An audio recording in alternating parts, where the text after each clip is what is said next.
to BuzzLogic Vino Diaries, where influencers talk and I taste. I'm your host, Valerie Combs, and I'm here at District Wine Bar with Matt Graves, who is the Vice President of Marketing and Communications with imeem, which is a social music service that allows consumers to build playlists and share them anywhere on the web. Welcome, Matt. Thank you.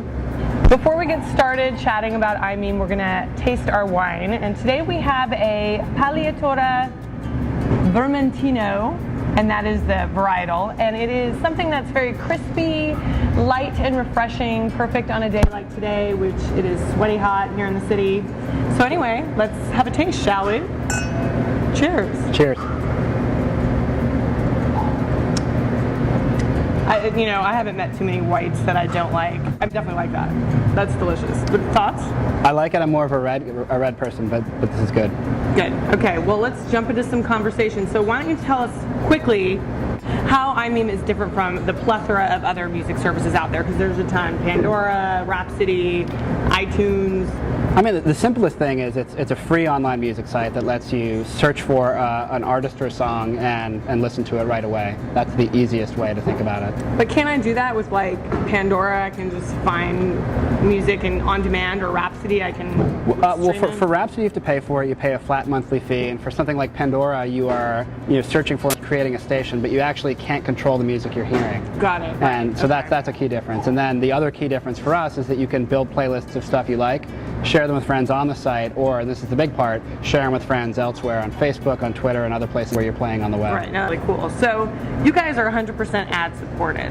We're not 100%, it's okay. A blended model, but you're right that advertising is like the core for most of our revenue. And What's the other revenue? Well, we make money on the edges from selling downloads, from selling ringtones, from selling concert tickets and other stuff, but big picture, people are at the site to enjoy music, and we try and make money from the attention they're spending on the site. Yeah, so how does that value proposition translate to an advertiser? What are they getting? I think that they're getting a music, and people who are not just spending time kind of consuming music, but having conversations around it. People who are exploring new bands, exploring new types of music, commenting on the site, doing different things, and they get a chance to, in some cases, just be a part of the overall experience. Right. So what are some examples of how brands are actually kind of integrating themselves into this experience on your site? I think Dr. Pepper is a kind of good example of a brand that did some unusual stuff on the site. We recently did a campaign with them where they have a whole like campaign around being the doctor, and their TV campaign included Dr. Dre, and so music's already part of what they're doing.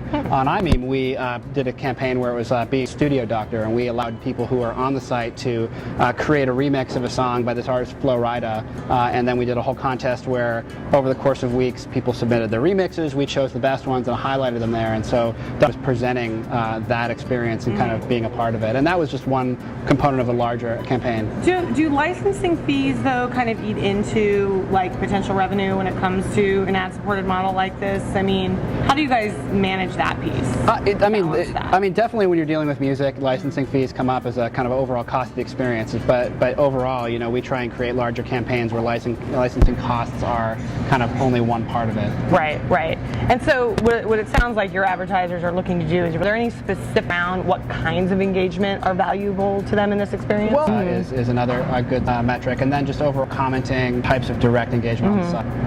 The digital music industry, I think, are going to be tapping out $10 billion. That's for the overall kind of recorded music market. Like the digital side of the business, I think was about $3.5 billion last year. About 65% of sales right now are still these.